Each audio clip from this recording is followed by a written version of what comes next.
Ladies and gentlemen, thank you for standing by. My name is Rob, and I'm your event operator today. I would like to welcome everyone to today's conference, Public Service Enterprise Group's second quarter 2025 earnings conference call and webcast. At this time, all participants are in listen-only mode. Later, we'll conduct a question-and-answer session for members of the financial community. At that time, if you have a question, you'll need to press the star and the number one on your telephone keypad. To withdraw your question, press star, then the number two. If anyone should require operator assistance during the conference, please press star zero from your telephone keypad. As a reminder, this conference is being recorded today, August 5th, 2025, and will be available for replay as an audio webcast on PSEG's Investor Relations website at https://investor.pseg.com. I would now like to turn the conference call over to Carlotta Chan. Please go ahead. Good morning and welcome to PSEG's second quarter 2025 earnings presentation. On today's call are Ralph LaRossa, Chair, President, and CEO, and Dan Craig, Executive Vice President and CFO. The press release, attachments, and slides for today's discussion are posted on our IR website at investor.pseg.com, and our 10-Q will be filed later today. PSEG's earnings release and other matters discussed during today's call contain forward-looking statements and estimates that are subject to various risks and uncertainties.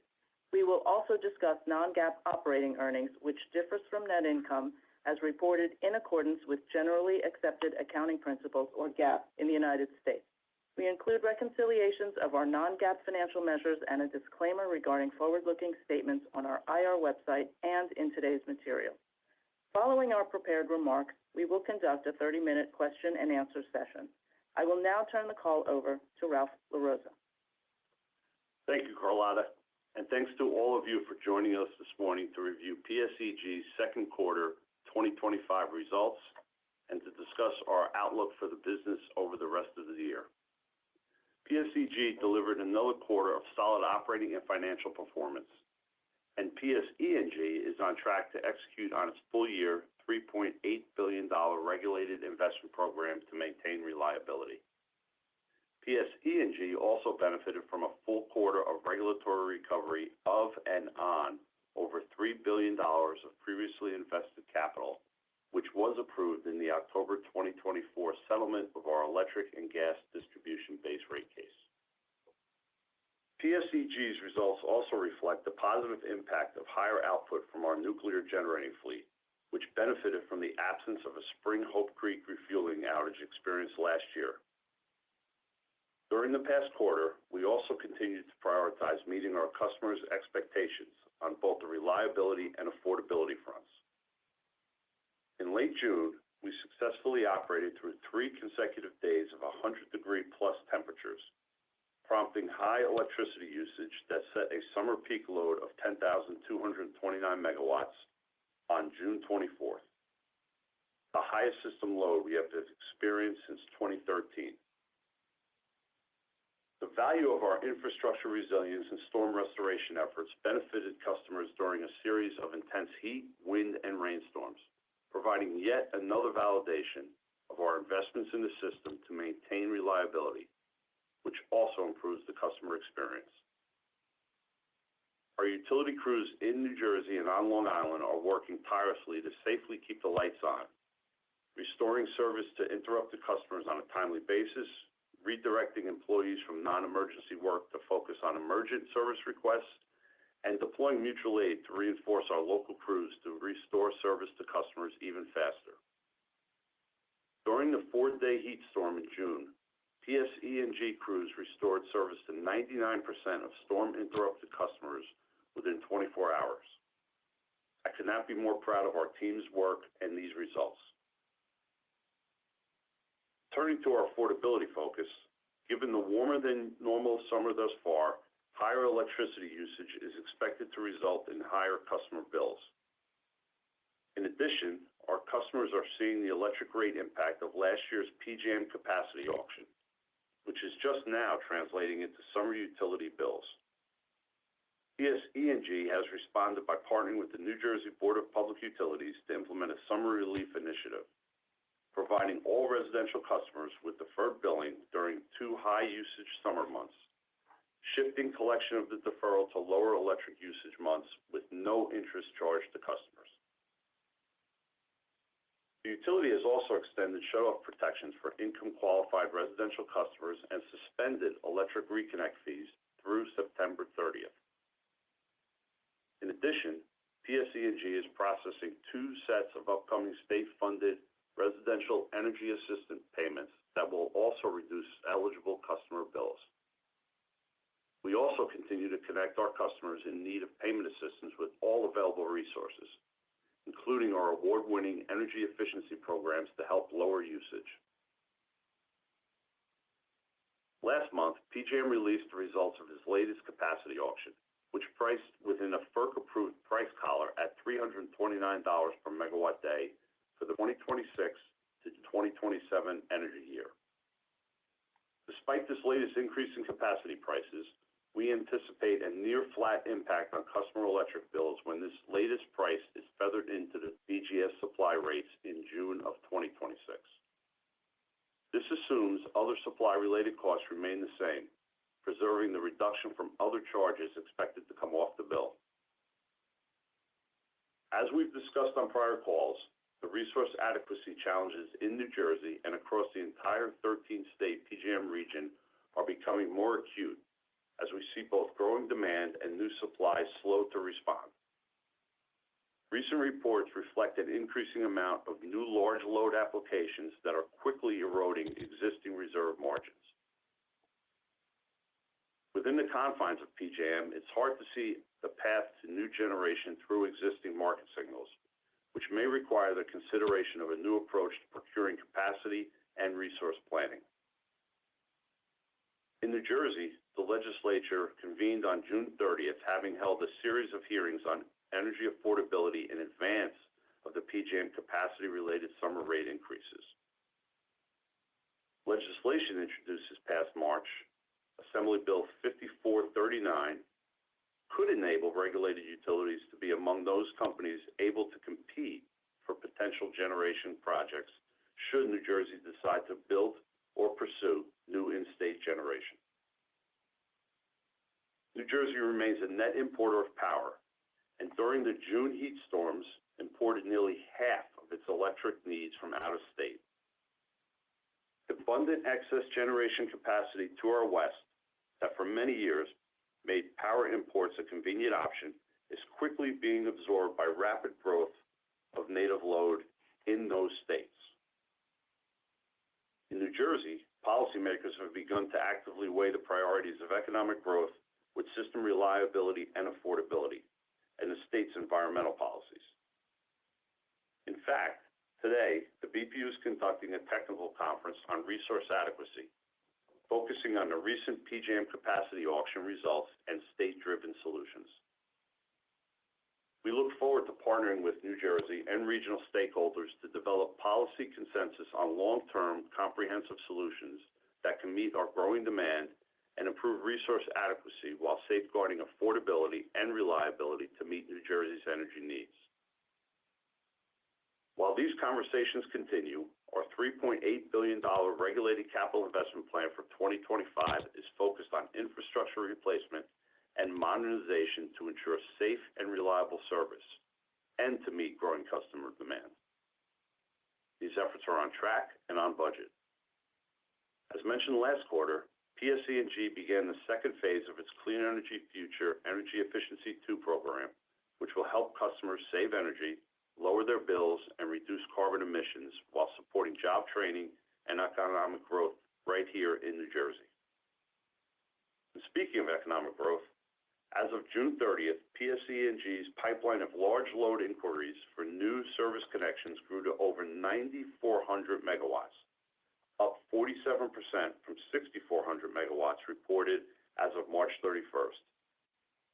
And as I stated previously, these numbers include both mature applications that we refer to as new business, approximately 2,600 megawatts of the total, which has gone up by 40% since March 31st, as well as feasibility studies and initial leads.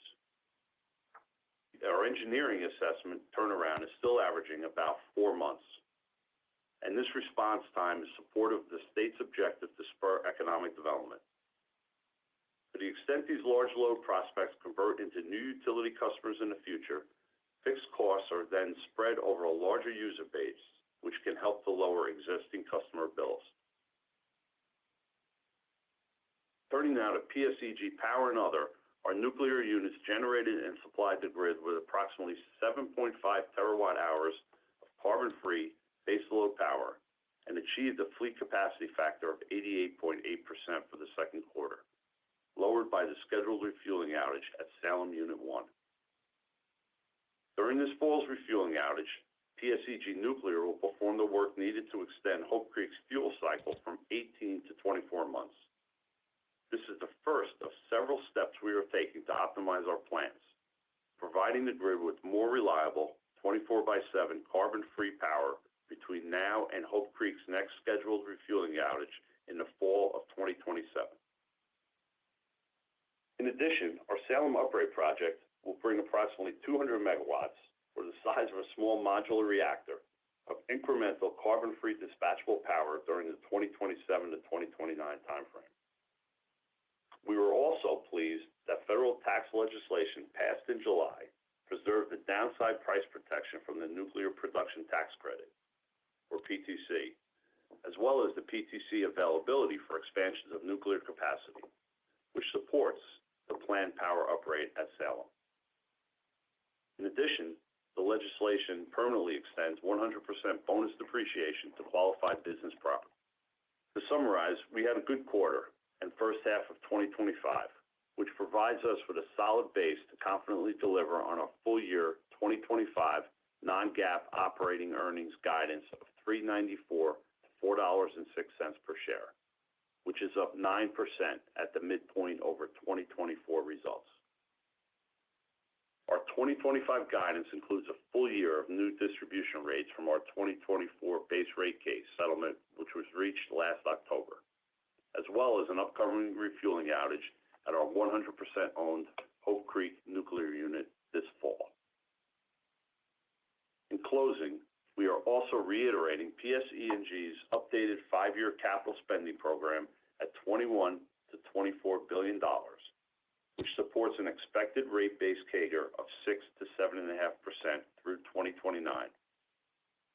This, in turn, drives PSEG's 5 to 7% non-GAAP operating earnings CAGR, while continuing to use the nuclear PTC as our reference price for power.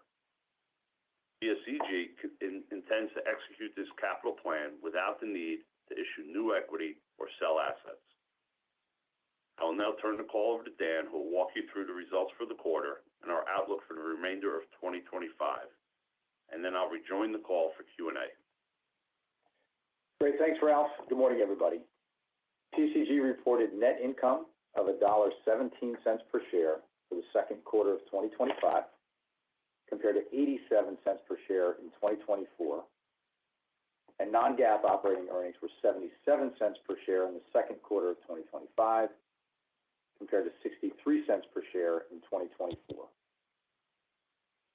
These solid results were up over 20% from last year's second quarter, reflecting the benefit of new distribution rates, which were placed into effect at PSE&G in October of 2024, and higher generating volume at PSEG Power, which reflects the absence of last spring's Hope Creek refueling outage, which will take place this fall, raising O&M and lowering output in the second half of 2025.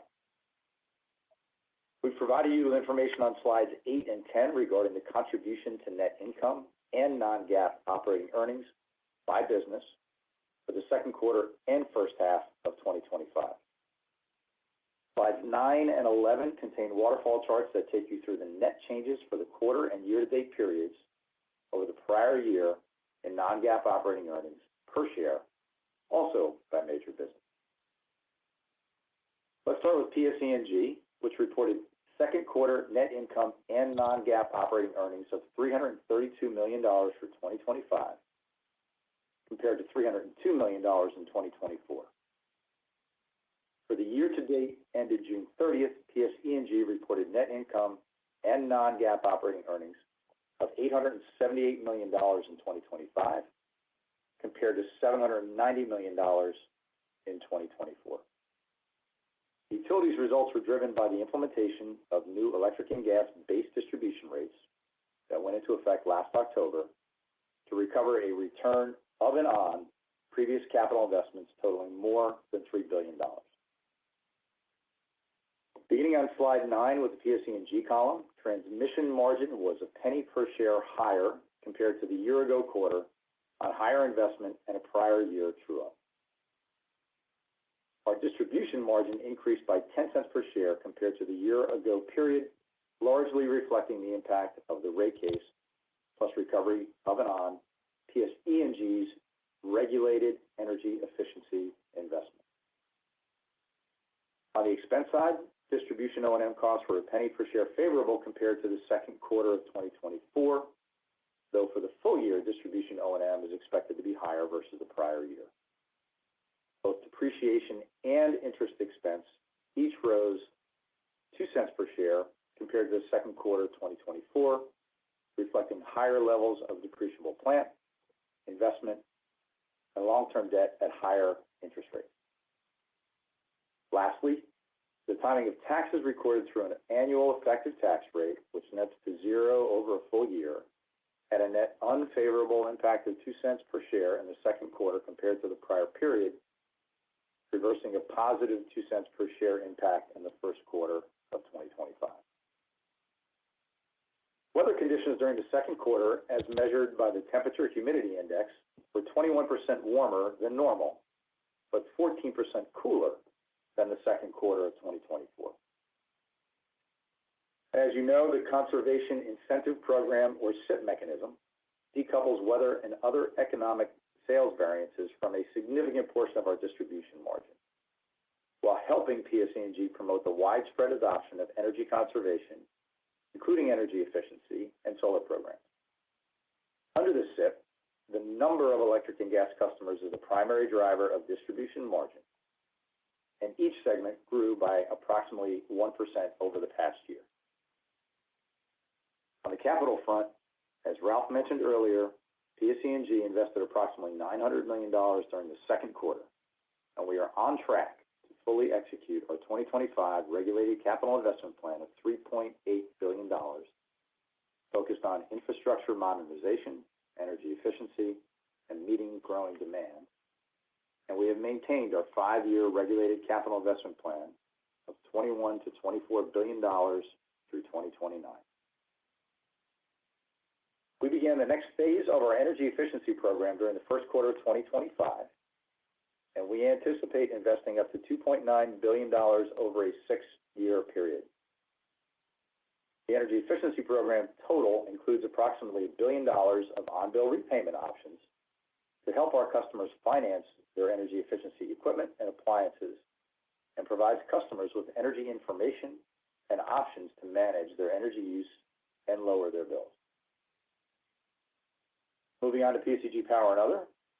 For the second quarter, PSEG Power and Other reported net income of $253 million in 2025, compared to $132 million in 2024, and non-GAAP operating earnings were $52 million in the second quarter of 2025, compared to $11 million in the second quarter of 2024.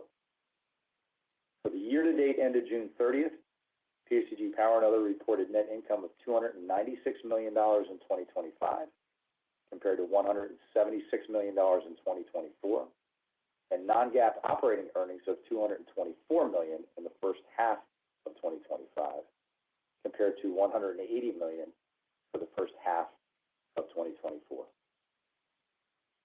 Referring again to the waterfall on slide 9, for the second quarter of 2025, net energy margin rose by 4 cents per share, driven by higher nuclear generating output. O&M was 3 cents per share favorable compared to the second quarter of 2024, driven by the absence of last spring's Hope Creek refueling outage.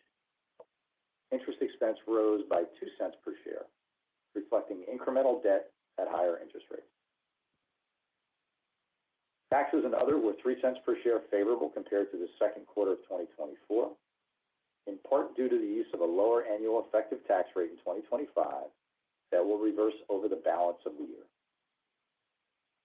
On the operating side, the nuclear fleet produced approximately 7.5 terawatt hours during the second quarter, up by a half a terawatt hour over the same period in 2024, and reached 15.9 terawatt hours for the first half of this year, both benefiting from the absence of last spring's Hope Creek refueling outage.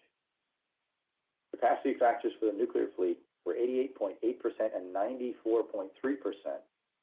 for the quarter and 6-month period ended June 30th, 2025, respectively. In late July, PSEG Nuclear cleared approximately 3,500 megawatts of its eligible nuclear capacity in PJM's base residual auction at $329 per megawatt day for the energy year beginning June 1st, 2026 through May 31st, 2027. This latest result is up from $270 per megawatt day for a similar amount of capacity in the 2025-2026 PJM capacity auction. For the second half of 2025, results at PSEG Power and Other will be impacted by this fall's scheduled Hope Creek outage and the completion of the 3-year zero emission certificate award that ended on May 31st, which will offset higher capacity revenues related to the 2025-2026 auction results in the back half of this year. Touching on some recent financing activity, as of June 30th, PSEG had total available liquidity of $3.6 billion, including $186 million of cash on hand. On the financing front, PSEG Power issued $1.25 billion of senior unsecured debt this past May, consisting of $750 million of 5.2% 5-year notes due 2030 and $500 million of 5.75% 10-year notes due 2035. Proceeds from this sale were used to repay the $1.25 billion variable rate PSEG Power term loan that was scheduled to mature in June. PSEG's variable rate debt at the end of June consisted of a 364-day term loan at PSEG Power for $400 million, which matures in December of 2025, and commercial paper. As of June 30th, following the redemption of the PSEG Power $1.25 billion variable rate term loan in May, our level of variable rate debt represents approximately 3% of our total debt.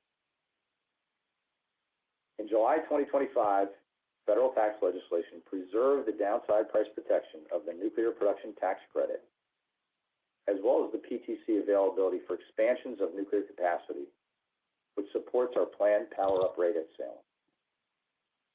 In addition, this legislation permanently extends 100% bonus depreciation for qualified business property, improving cash flow at PSEG Power as it executes on its planned capital program. As Ralph mentioned, we are reaffirming PSEG's full year 2025 non-GAAP operating earnings guidance of $3.94 to $4.06 per share, as well as a long-term 5 to 7% non-GAAP operating earnings CAGR through 2029 at the nuclear PTC threshold.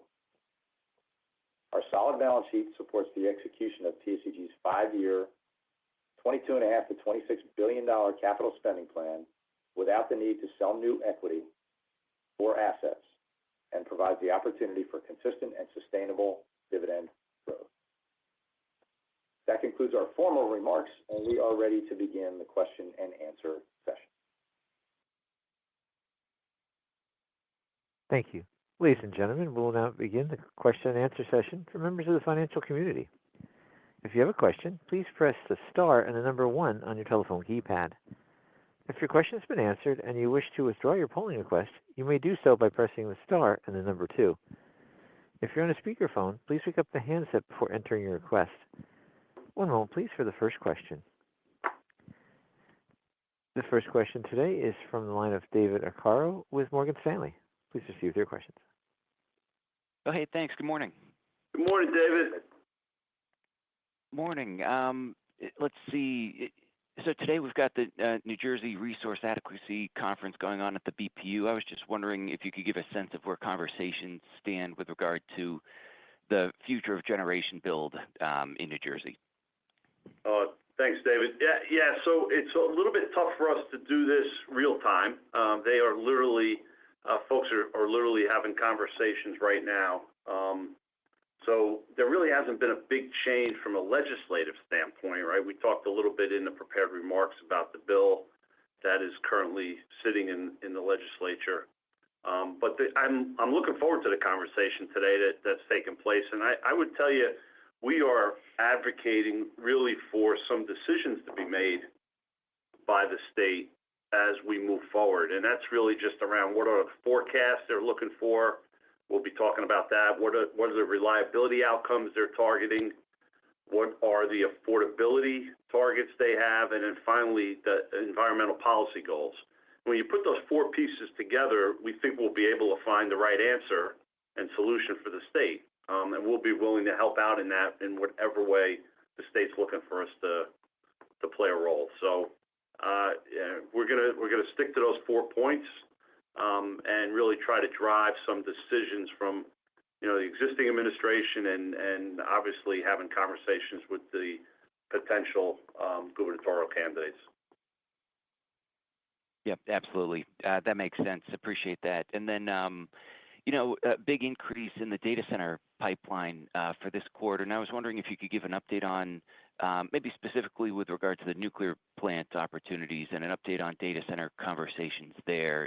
What is the interest level that you're seeing in the site most recently, and then thoughts on timing as to whether you could get to an agreement this year?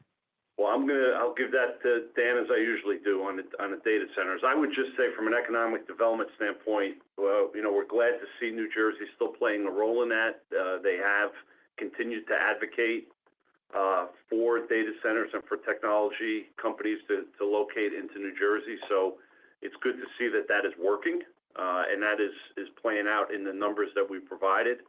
I think yesterday there was an announcement by CoreWeave for a large investment they're making in Kenilworth, New Jersey, for some real estate that they're purchasing. So I think the work that's being done on the economic development front is bearing some fruits now, and I'll let Dan talk specifically about anything down at nuclear. Yeah, and David, there continues to be discussion, and I think Ralph's earlier commentary on the numbers going up in the state are evidence of that. And I think that you're well aware that our assets are both in New Jersey and in Pennsylvania, and I think there's opportunities across those states and frankly wherever power can be delivered from those units for the nature of what we have. So the discussions continue. There continues to be interest, and we'll let the timing kind of speak for itself as we go forward. All right. Appreciate the color. Thanks so much. Our next questions are from the line of Nicholas Campanella with Barclays. Please proceed with your questions. Hey, good morning. Thanks for taking my questions. Good morning, Nick. Hey, I just wanted to follow up on that last point. Maybe in your prepared, you kind of you brought up clearly the need to add new generation in New Jersey, the fact that the state is an importer of power. And you talked about needing to kind of balance affordability and resource adequacy along with economic development.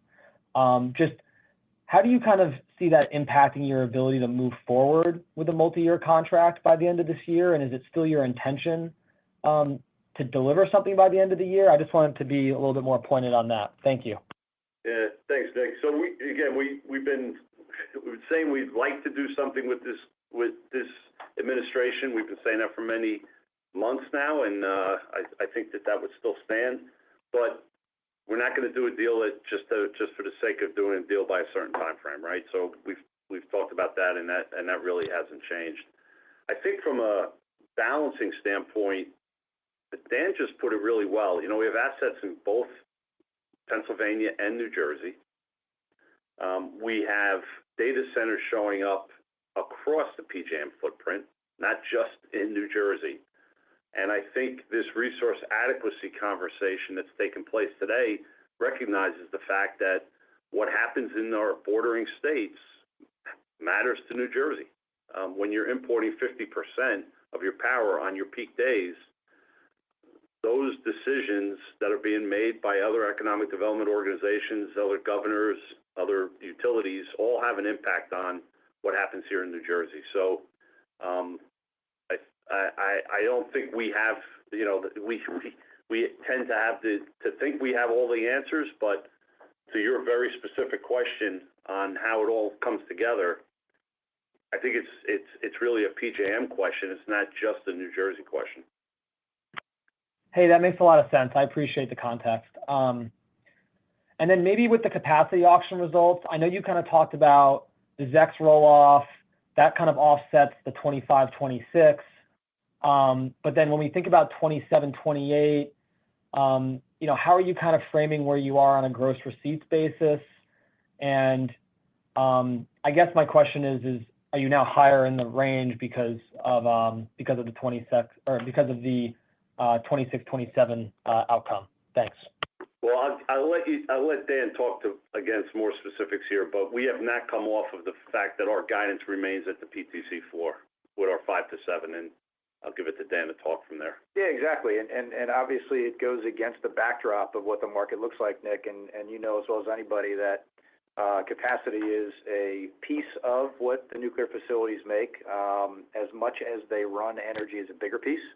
But if you're seeing higher capacity clears that sustain, then you're going to see higher capacity component of the overall revenue that will sustain at a higher place. And if energy markets, the electricity side, the energy side ends up, moving to a point where you are higher, well, then we're going to have moving off of that. We are not there right now with respect to what we see for the CAGR that we've put out, but we continue to monitor, we continue to market the output, and ultimately that's going to determine where we land against the backdrop of future forecasts. But right now, as Ralph says, what we have out there is based upon the threshold.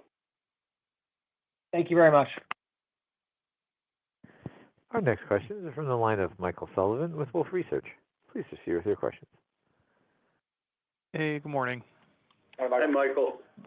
Hey, you guys. Wanted to just ask another one on kind of the New Jersey supply situation. I guess outside of this bill that's out there, what are the other options if that weren't to move forward? And then, we saw kind of next door in Pennsylvania, one of your peers doing kind of a JV outside of the regulated construct. Is that something you guys would consider at some point? We have very specifically said we are not interested in moving back into the merchant generation business. So that has not changed for us. I think the construct that was mentioned by others is really maybe a little bit different, but I'll let them speak for themselves. So what does that leave us with? It leaves us with the PJM process. And look, we've been very vocal about that for many years at this company. We don't think that it's attracting additional generation. We think there's problems with the capacity process that exists, the market as it's called, and how it exists there at PJM. And so, unfortunately, if there isn't a change and there isn't some more control taken by the state of New Jersey, we will be living with the outcome of that process. And all we can speak to are the facts. And the facts are that there has not been any new baseload generation built in New Jersey for quite some time. And I believe our former merchant generation business was the last one to do so. Yeah, and I think The only thing I would add to that, Michael, is some of the discussions that that others are listening to concurrent with this call, I think are going to that topic. And there's other discussions. I think there's the PJM governors are going to meet next month to try to talk about what's going on. And so I think that right now, all those discussions are against the backdrop of the challenges that we have from what's in place at PJM and what supply could come out of that process or not come out of that process. And as a result, what things should be done to ensure that we have the supply we need. So that's where those discussions are all circling around. Okay, that's really helpful. Appreciate all the color there. And then just shifting over to OB3, can you, maybe put a little more numbers or quantification around some of the benefits there, both with respect to bonus depreciation and what that does for your cash tax position, and then also the new tax credit on the upgrade? Like any numbers around those two items you can give us?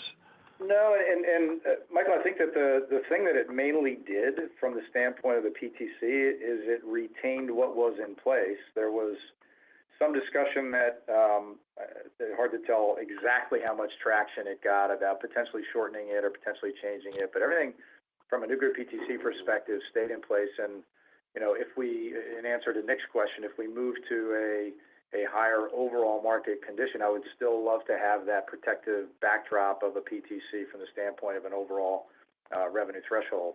I think what really for us was new within that was bonus depreciation. We've had different bouts of bonus depreciation in the past, and this one is laying out to make it permanent. But as a reminder, the bonus is not throughout the entire company. It is only for the unregulated piece. And there's not that much capital that's there. So is it a help? Yeah, it's a help, but it's kind of around the edges from the standpoint of an overall cash flow perspective that it will accelerate some of that cost recovery a little bit earlier than otherwise would have been the case. Okay, great. Thank you very much. Our next questions are from the line of Ross Fowler with Bank of America. Please proceed with your questions. Good morning, guys. It's actually Rennie here for Ross. I just had a quick question about we saw a lot of affordability-focused bills in this session. So I guess from your perspective, which of those bills are kind of gaining the most traction and kind of will have likely the biggest impact moving forward, I guess in terms of like regulated gen, which you talked about, or cost deferrals or reassessing New Jersey's role in PJM? Sure. So the session has closed officially, right? So they can always come back. But right now there's no scheduled time for the legislature to come back to discuss those bills. I think they have a couple of items that they're dealing with on healthcare, but there's nothing that's very specific to the utility space. So I would be hard pressed to say that any one of those specific bills are ones that we're focused on. I think what we're really focused on is finding a solution for the customers. And, we've done that with the short term, and now we're trying to have a conversation, which again is taking place as we speak at the New Jersey Board of Public Utilities on the resource adequacy. And we're going to continue to advocate as strongly as we have at PJM. So I wouldn't point you to any one of those bills specifically, because again, they will change down the road if they even continue in some fashion. But I would just leave it at that and not really speculate on what might or might not happen. Okay, that makes sense. And then just secondly, I know you mentioned the 200 megawatts out of Salem, but I guess more broadly, what potential is there for incremental generation and upgrades on the nuclear fleet, so uprates, refueling cycles, license extensions, and then I guess how much of that has already been executed? Well, thanks for that. We're actually, from an execution standpoint, much of the engineering work has been done on everything that you asked about. But we did mention earlier in the prepared remarks the fact that in this refueling cycle that will be taking place in the fall at Hope Creek, we will be setting the unit up for the first time for a 24-month run. So that is the change in the fuel cycle that we had talked about. So we're continuing to execute on the plan that we had discussed and the engineering work, and we have not discussed the cost or the exact timing of that, but we plan the uprates for the Salem units later in the next few years. So nothing specific has been out there on that yet, but I think we did say we have that done by the end of the decade for sure. So end of the year, and we'll have that information out by the end of the year. Okay, that makes sense. Thanks, guys. Thank you. Our next questions are from the line of Carly Davenport with Goldman Sachs. Please proceed with your questions. Hey, good morning. Thanks for taking the questions. Hey, Carly. Hey, maybe just to start on the update on the large load inquiries at the utility level, is that sort of 10 to 20% conversion rate still hold in your view on that 9,400 megawatts? And is that all data centers at this point, or are there any other customers in that bucket? There's a few other customers in that bucket, but I would say the bulk of that, if not over 90% of that, is all data center related. And if you think about the numbers that we quoted to you, the 9,600 megawatts is sort of everything together, and then you apply the 10 to 20%. It kind of aligns with our what we call new business number that's out there. So short answer is yes, it's sticking with the 10 to 20%, and longer answer is you can see that in the details that we've provided. Perfect. Thank you for that. And then maybe just thinking about 2025 earnings growth, as you think about 1H, growth is tracking above your full year 9% expectations. I know that we'll have the Hope Creek outage in the fall, which will be a drag, but I guess just would love your thoughts on how you feel about execution within the full year guidance range at this point in the year. Yeah, we tried to make the point we feel confident about being within the range for sure, and we reiterated that. So I don't think we're going to go anywhere beyond that at this point. Carly, we're at the halfway point. We do sit a little bit north, and I think that Hope Creek outage, that's the reason we did highlight within the materials that was coming at the back end. Just a reminder that that's 100% owned, and so when that does come through, it has a bigger impact as we move through quarter by quarter. Great. Thank you for the time. Thanks, Carly. Our next questions are from the line of Ryan Levine with Citi. Please proceed with your questions. Good morning. Morning, Ryan. Would you seek the customer bill deferral mechanism for an additional year as a result of the higher PJM capacity prices during peak load months? Is that something you're contemplating given the recent events? Well, first of all, that conversation will take place with a new administration and a new BPU. So right now, there's nothing in the plan for the state of New Jersey to pursue that. Okay. And then in terms of Ryan, just to be clear with respect to the capacity auction that just happened and the impact on the bill, what we saw in June was the reflect of what I'll describe as a catch-up. Because the PJM auctions were as delayed as they were, you're seeing the cumulative effect of catching up from the prior auction result to that 270 that we saw. What happened in June brought everything up to 270. So you would not expect to see, as a result of the 329, that kind of a jump, number one.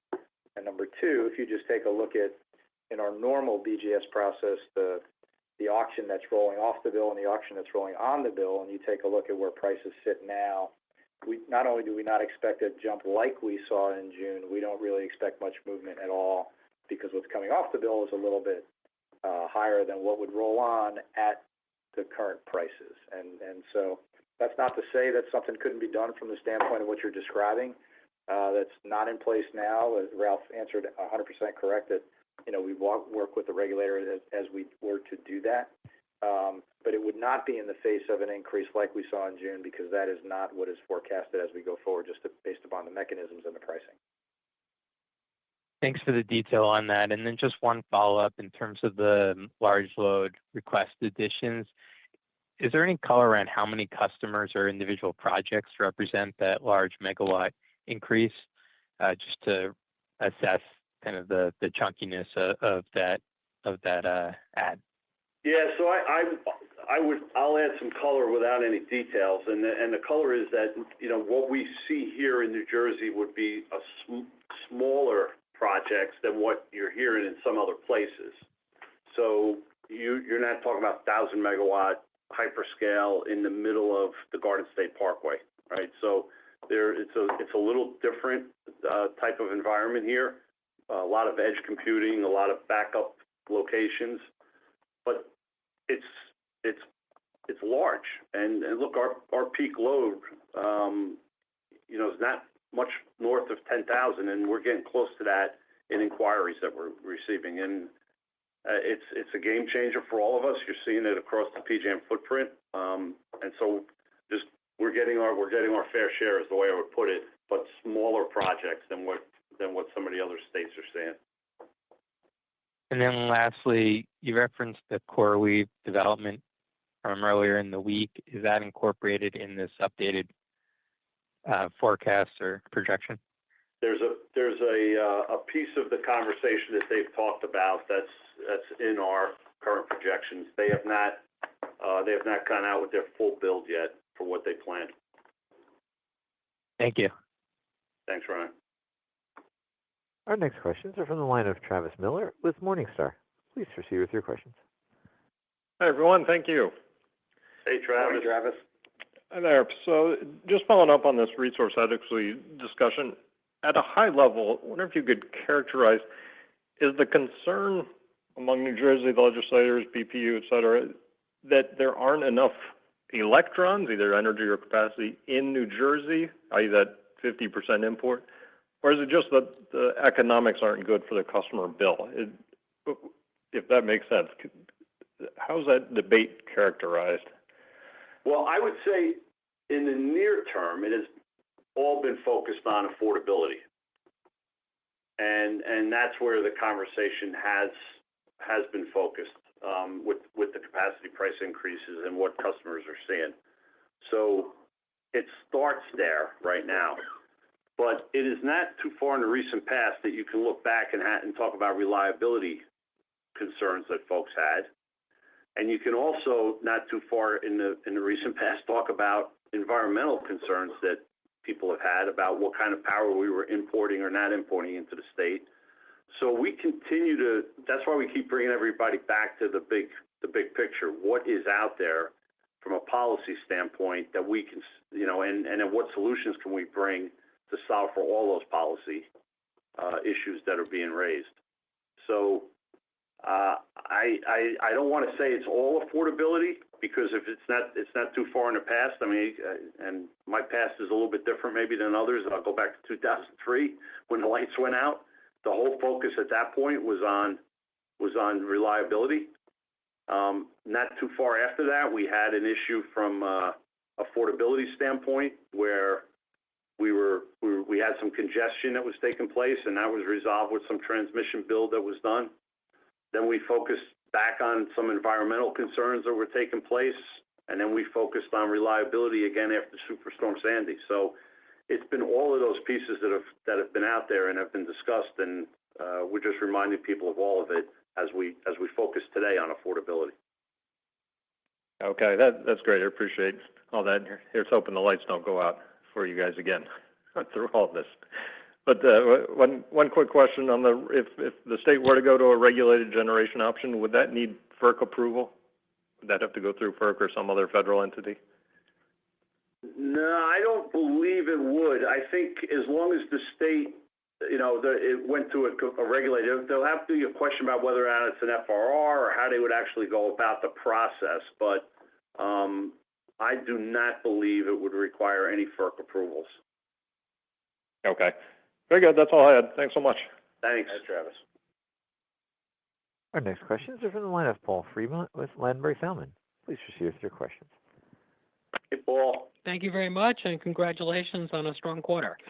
I just wanted to sort of maybe better understand CoreWeave. Would the relationship there be with the utility or with PEG Power if there is a relationship between public service and the new data center? Yeah, the only thing that's been out there with CoreWeave has been the utility, and that's what we spoke to, and that's what we've included here, Paul. Anything else from a relationship standpoint will come out when Dan talks about whatever Dan talks about down the road at future conversations. So.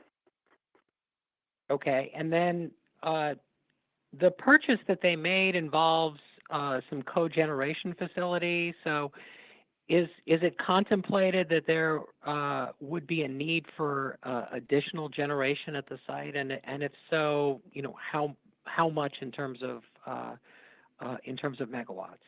Yeah, that's a question for their site management. That I wouldn't be able to tell you. There is a cogen facility there, so I guess it's sort of a behind the meter.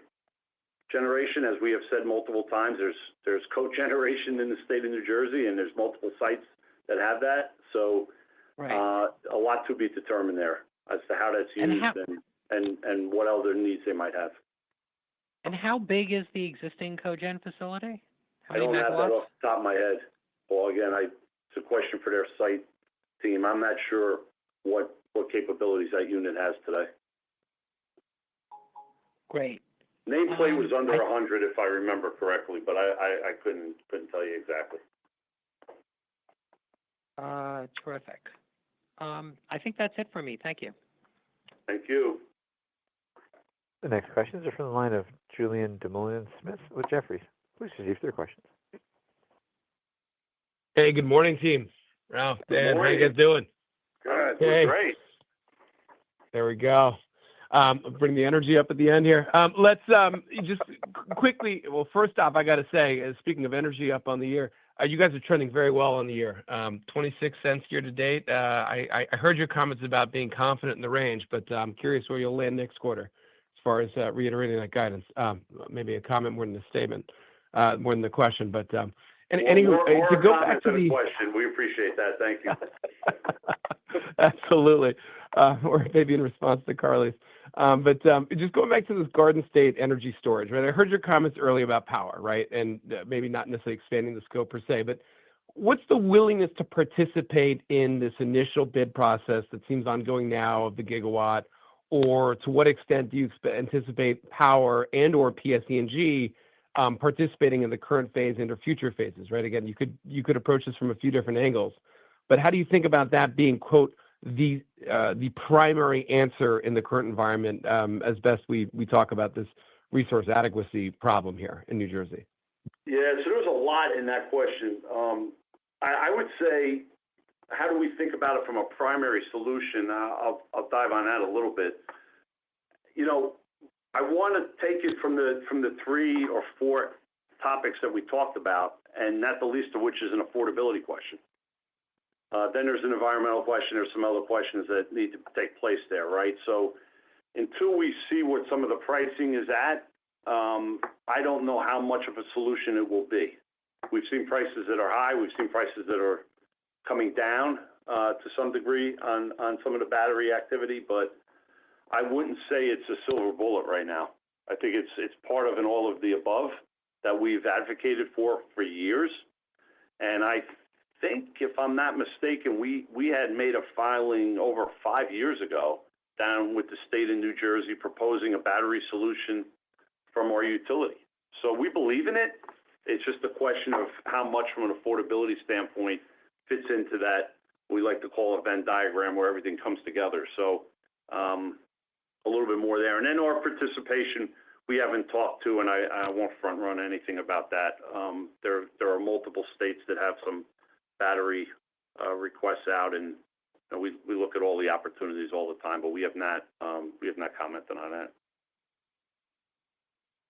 Got it. And look, Ralph, you're always in the know on these things.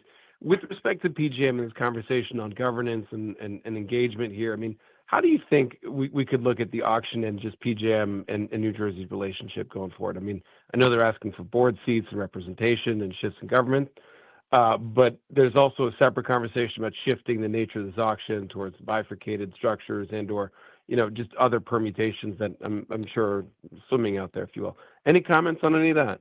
Look, I'm going to take you back to things that we have said for, again, years, and even when my predecessor was on this call, the governance at PJM doesn't allow for a lot of the things that people are talking about to just be unilaterally implemented. So we have to get through a process where, the members are going to vote on this. It may sound crazy, right? But the members are going to vote whether or not they want to have the governors participate or not, and or their representatives. And then if not, maybe the governors or could take some action and go down to FERC and have a conversation. That could play out. But this governance process is the core problem here right now, and it's not something we have not said in the past. And I'll just reiterate it. It's how crazy does it sound that the governors have to get a members committee vote to allow the vote to take place, to have a seat at the table. And we have certainly tried to represent the customers. We welcome the transparency of the voting process that people are calling for. We think at the end of the day, we'll get to a good solution here, but it's not an overnight silver bullet, I'll use that term again, solution that's going to take place. And I'm happy we have the collar in there right now. It's given us some time to have a conversation, but it again didn't solve the long-term problems that we're facing. Awesome, guys. Thank you again. Good luck. Thanks. Hi, Julian. Thank you. Our last question is from the line of Paul Patterson with Glenrock Associates. Please proceed with your question. Hey, good morning, guys. Hey, Paul. Hey, Paul. Just sort of to follow up on these policy questions, I'm just wondering, I mean, given that, I think you mentioned 5439, I don't think that's moved. And I guess what I'm wondering is, given that the legislature is kind of in recess here, and the fact that you've got a governor who's leaving, we've got an election coming up here, and just the politics of all of this and what have you, is it likely that anything is going to happen legislatively, you think, this year in New Jersey, excuse me, given all these dynamics and the fact that we just don't seem to have that much movement on a lot of this stuff? Yeah, look, I think there's a lot of momentum behind it. I think there's a lot of consistency in the conversation, whether it's with the existing administration, either of the gubernatorial candidates. I think there's some nuances in how they would approach the solution, but I think every one of them that we talk to continues to, desire more control over those items that I mentioned. I'll continue to say them. It's the reliability, it's the affordability, and the environmental piece of it, and the forecasting, right? I mean, you've heard that in the past. So all four of those pieces need to come together, and I think that every one of whether it's the existing administration or the two future potential administrations, feel like that's something they want more control over.